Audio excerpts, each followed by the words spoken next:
Vous écoutez Europe 1 matin, il est 7h07. Au Liban, de nouveaux bombardements israéliens cette nuit alors que les Nations Unies tentent d'éviter l'embrasement régional. Les frappes de Tsahal concentrées sur le sud Liban, réponse aux 300 tirs de roquettes du Hezbollah sur Israël pour la seule journée d'hier.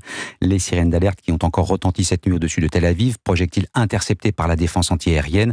L'État hébreu qui ne laisse rien au hasard dans sa lutte contre le Hezbollah. Les capacités de nuisance de l'organisation terroriste restent en effet redoutables, Nicolas Tonef.